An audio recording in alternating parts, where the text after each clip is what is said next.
সকলকে একরাশ শুভেচ্ছা ও প্রাণ ভরা ভালোবাসা জানিয়ে শুরু করি আজকের ভিডিও। আজ বৃহস্পতিবার 27শে জুন 2024। স্বাগত জানাই কলকাতার আয়কর ভবনের মাল্টিপারপাস হলে। আজ এখানে ইনকাম ট্যাক্স ডিপার্টমেন্টের অবসরপ্রাপ্ত অফিসারদের 16th অ্যানুয়াল জেনারেল মিটিং চলছে। এই মুহূর্তে আমরা ফার্স্ট ফ্লোরে পৌঁছে গেছি। আয়কর ভবনের মাল্টিপারপাস হলে income tax retired gazetted officers ফোরামের জেনারেল মিটিং এখন আরম্ভ হয়ে গেছে। আমরা ভেতরে যাব। এই পর্বে আপনাদের জন্য নিয়ে এসেছি যে আপনারা শুধু নিজের কথা ভাববেন না, আপনারা সমাজের কথা ভাবুন। রেগুলার ধরুন 3জন 4জনকে ওপিডি আর ভর্তি এর লেগেই আছে। এখন আমাদের হলিডে হোম এই মুহূর্তে পুরীতে 3 জায়গায় আছে, জগন্নাথ ভিলা, সুরো ভিলা, ভজনী। দার্জিলিংয়ে আমাদের হলিডে হোম আছে, আমাদের মূর্তিতে হলিডে হোম আছে, আমাদের পেলিংয়ে আছে, গ্যাংটকে আছে, দীঘাতে আছে। অ্যানুয়াল মেম্বারশিপ রেজিস্ট্রেশন করছি, প্লাস যারা অ্যানুয়াল সাবস্ক্রিপশান দিচ্ছে, নিউ মেম্বার্স এবং সেজুতি পত্রিকা বিক্রি, এছাড়া যারা মিটিংয়ে আসছেন তাদের আমরা এখানে অ্যাটেন্ডেন্সটা নিচ্ছি। এই সমস্ত বিষয়ই আপনাদের জন্য ভিডিও করে নিয়ে এসেছি আমাদের অফিসের অ্যানুয়াল জেনারেল মিটিং থেকে।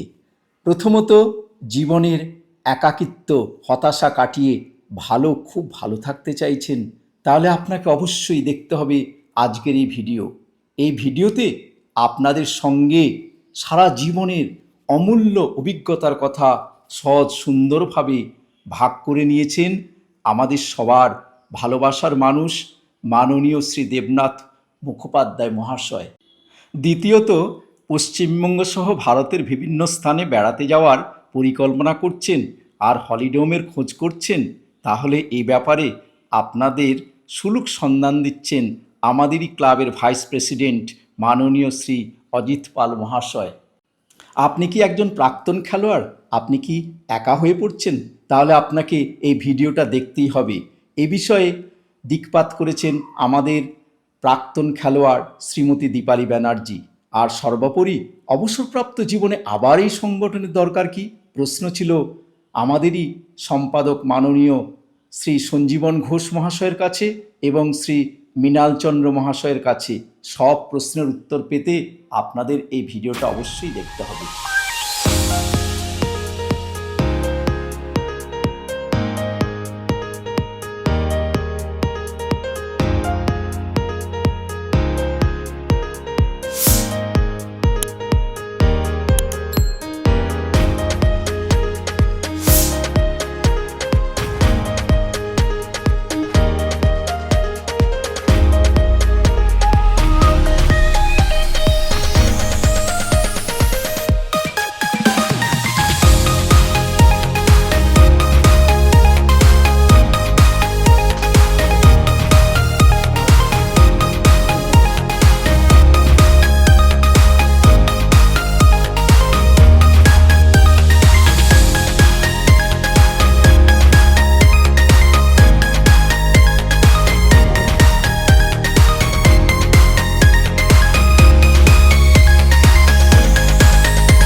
আমরা কাছে পেয়েছি নিতাই লাহিড়িকে।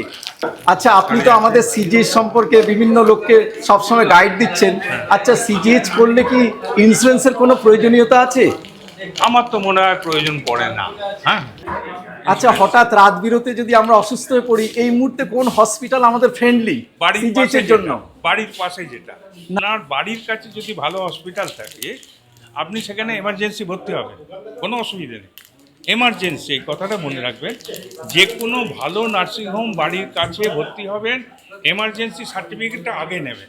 প্রাইভেটেও আমরা ভর্তি হতে পারি? প্রাইভেটে যে কোনো এনি, আপনার সিজিএইচএস নয়, আপনি বাড়ির কাছে যে কোনো ভালো হসপিটালে আপনি চলে যাবেন এমার্জেন্সিতে ঢুকে দেখবেন ওরা একটা কাগজ দেবে, ওইটা হবে শুরু আপনার রিএম্বার্সমেন্টে। এবার আপনার ট্রিটমেন্ট চলুক, আপনার আর কোনো চিন্তা নেই।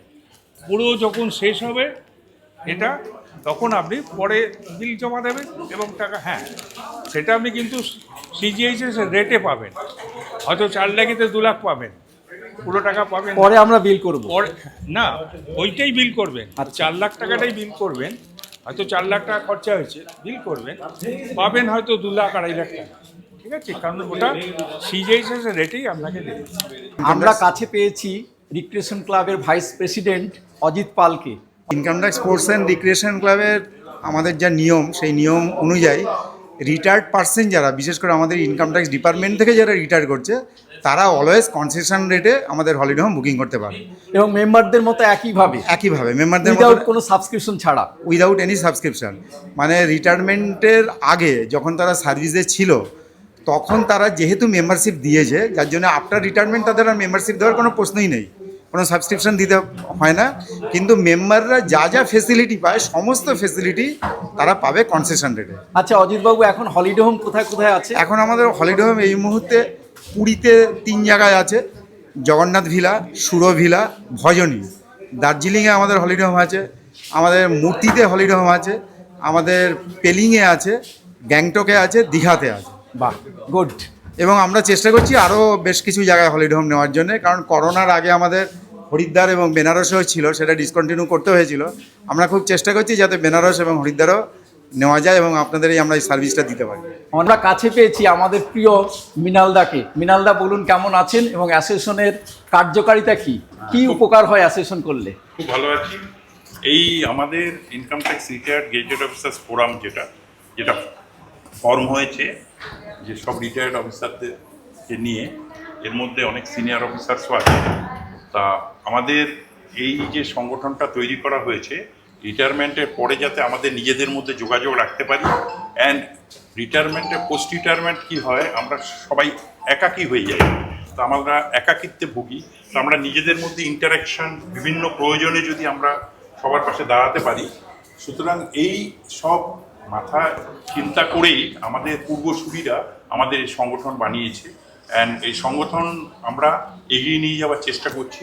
আর দিনে দিনে আমাদের বিভিন্ন রিটায়ার্ড অফিসাররা এই সংগঠনের মেম্বারশিপ নিচ্ছে, কারণ আমরা আশা রাখছি যে আগামী দিনগুলোতে আমরা মেম্বারদের পাশে আরও ভালো করে দাঁড়াতে পারব। আজ আমরা কাছে পেয়েছি দীপালি ব্যানার্জিকে। আমরা আমাদের ডিপার্টমেন্টের স্পোর্টসের মাঠে দেখতাম প্রত্যেক বছর ওনার কাছেই সমস্ত প্রাইজ চলে যেত। তো দীপালিদি, আপনি কেমন আছেন? আপনার সম্পর্কে এখন বর্তমানে বলুন, কেমন আছেন? আমি ভীষণ ভালো আছি। 2017 মার্চে আমি রিটায়ার করেছি, কিন্তু জয়েন করেছিলাম 1978 সালে আগস্ট মাসে। তখন ইউডি হয়ে জয়েন করেছিলাম এবং লাস্টে আমি অ্যাডমিনিস্ট্রেটিভ অফিসার হয়ে রিটায়ার করি। এবং যবে থেকে আমি ডিপার্টমেন্টে জয়েন করেছি, তবে থেকে আমি খেলাধুলোর সঙ্গে আগেও যুক্ত ছিলাম, পরেও ছিলাম। এবং লাস্ট 2017 পর্যন্ত আমি অল ইন্ডিয়া রেভিনিউ মিট করেছি। শেষের দিকে আমার একটু পায়ে সমস্যার জন্য আমি হয়তো লং জাম্প করতে পারতাম না, কিন্তু ওয়াকিংয়েও আমি প্রাইজ নিয়ে এসেছি। আর আমি এমনি তো ন্যাশনাল করেছি, স্টেট তো বহুবার করেছি।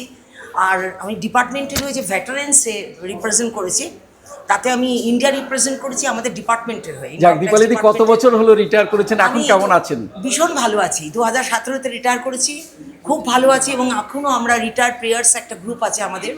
আমরা income tax sports and recreation club যে টেন্ট আছে, সেখানে আমরা প্রত্যেক শুক্রবার বসি এবং সমস্ত প্লেয়াররা, ওখানে ফুটবলার, ক্রিকেটার, বাস্কেটবল থেকে আরম্ভ করে সব আমরা একসাথে মিলিত হই, বিভিন্ন রকম প্রোগ্রাম অর্গানাইজ করি, নিজেরা ঘুরতে যাই। আমরা ভীষণ ভালো আছি। মানে চাকরির সময় থেকে যতটা ভালো ছিলাম, এখন যেন আমরা আরো বিন্দাস আছি। ঠিক আছে, পেয়েছি আমাদের প্রিয় সেক্রেটারি সঞ্জীবন ঘোষকে। আচ্ছা, অ্যাসোসিয়েশন করার প্রয়োজন কি এই রিটায়ার করার পর? এবার আমরা রিটায়ার করার পরেও আমরা মোটামুটি তাগিদ অনুভব করলাম যে আমরা সব মানুষের কাছে যেন আমাদের প্রয়োজন ফুরিয়ে গেছে, কি দেশের কাছে, দশের কাছে, অফিসের কাছে, বাড়িতেও আমরা বুড়ো হয়ে গেছি, আমাদের প্রয়োজন ফুরিয়ে গেছে। সেই ক্ষেত্রে আমরা অনুভব করলাম যে আমাদের একটা অ্যাসোসিয়েশন করা দরকার। সেখানে আমরা পরস্পরের সঙ্গে মত বিনিময় করবো, সুখ দুঃখ শেয়ার করবো এবং আমরাও যে কিছু করতে পারি, আমাদেরও যে কিছু করা দরকার, সমাজের জন্য যে আমাদের কিছু করা দরকার, বা যারা রিটায়ার করবেন তাদের কেউ যদি মারা যান বা অসুস্থ হন বা কোনো দিকে কোনো অসুবিধা রিটায়ার করার পরে আমরা সেখানে ঝাঁপিয়ে পড়ি, সেটাই আমরা করি। আমরা কাছে পেয়েছি আমাদের আয়কর ডিপার্টমেন্টের সবচেয়ে ভালোবাসার প্রিয় দেবনাথ মুখোপাধ্যায়। দেবনাথদা কেমন আছেন বলুন? আমি ভালোই আছি বলবো, তার কারণ পৃথিবীতে আমার চেয়ে একটু খারাপ আছেন এরকম মানুষের সংখ্যা অনেক বেশি। সুতরাং আমি ভালো আছি, আমি ভালো থাকার চেষ্টা করি। আচ্ছা, সুস্থ সুন্দর থাকার জন্য আপনার একটু উপদেশ চাই। আমার যেটা মনে হয়, আমি যেভাবে নিজেকে মোটামুটি সুস্থ রাখার চেষ্টা করি আর কি, সেটা হচ্ছে যে একটা শৃঙ্খলাবদ্ধ জীবনযাপন করার ব্যাপার আছে এবং সময়, টাইম ম্যানেজমেন্ট আমাদের পক্ষে ভীষণ রকমের ইম্পর্ট্যান্ট। অর্থাৎ সময়ে খাওয়া দাওয়া করা এবং আমাদের একটু বিশ্রামের, যেমন বলেন সবাই যে 8 ঘন্টা ঘুমের দরকার হয়, তো সেই ঘুম যাতে ঠিকমতো হয়। আর খাওয়া দাওয়ার ব্যাপারটা আমরা যে বয়সে এসে পৌঁছেছি তাতে সুস্থ থাকতে গেলে খাওয়া দাওয়ার ব্যাপারে বেশি সংযত হতে হবে বলে আমার ধারণা। আর আমি ওই মর্নিং ওয়াক যাকে আপনারা বলেন সেটা আমি করি না, কারণ আমার ঘুমোতে অনেক রাত্রি হয়, সুতরাং সেই অর্থে ভোরবেলা আমি উঠতে পারি না, সেটা আমি করি না। কিন্তু আমি সারাদিনে অনেকটাই সাইকেল চালাই। অনেকেই বলেন যে সাইকেল চালানোটাই নাকি সবচেয়ে ভালো ব্যায়াম, হয়তো তাই হবে, সেই কারণেই হয়তো আমি সুস্থ আছি, তাও হতে পারে। আর সুস্থ থাকতে গেলে আমি যেটা সবাইকে বলবো সেটা হচ্ছে যে আপনারা শুধু নিজের কথা ভাববেন না, আপনারা সমাজের কথা ভাবুন এবং মানুষ যে সামাজিক জীব সেটা আপনি নিজের মধ্যে সবসময় অনুভব করুন এবং সেটা প্রয়োগ করার চেষ্টা করুন। শুধু অনুভব নয়, সামাজিক জীব, সমাজের জন্য কিছু করুন, মানুষের পাশে দাঁড়ান, তাহলে আপনি স্বাভাবিকভাবেই ভালো থাকবেন। এটা আমার নিজের মনে হয়, আমার নিজের জীবন দিয়ে আমি বুঝতে পারি যেটা, যে মানুষের সঙ্গে থাকলে আপনি ভালো থাকবেন। অনেক ধন্যবাদ দেবনাথদা আপনার এই উপদেশ পাওয়ার জন্য। আপনি সুস্থ থাকুন, সুন্দর থাকুন এবং আমাদের সঙ্গে থাকুন। আমি সবাইকার সঙ্গে সবসময় আছি। আমি উপদেশ দিই না, আমি খুব বেশি হলে পরামর্শ দিতে পারি। উপদেশ দেবার সাধ্য পরামর্শই। ঠিক আছে, অনেক ধন্যবাদ দেবনাথদা, ভালো থাকুন। আমাদের এক্সপ্লোরার দিলীপ অধিকারীর চ্যানেলে আপনাকে পেয়ে আমরা ধন্য হলাম। নমস্কার। আমিও সমস্ত দর্শককে শুভেচ্ছা জানাই, অভিনন্দন জানাই। সবাই ভালো থাকুন এই আশা। আমি অনুরোধ করছি সবাইকে স্টেজে আসার জন্য। President Shri Debnath Mukhopadhyay, vice president Shri Tapas Kumar Dasgupta, secretary Shri Mrinal Kanti Chandra, joint secretary দুজন শ্রী রমাপ্রসাদ নাগ ও শ্রী শ্রীধর ভট্টাচার্য, ট্রেজারার শ্রী জয়ন্তী নির্ধা,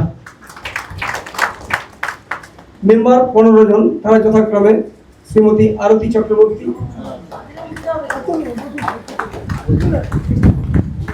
শ্রী অসীম কুমার বন্দ্যোপাধ্যায়, শ্রী বুদ্ধদেব মুখার্জি, শ্রী দিলীপ কুমার চৌধুরী, শ্রী দিলীপ রায়।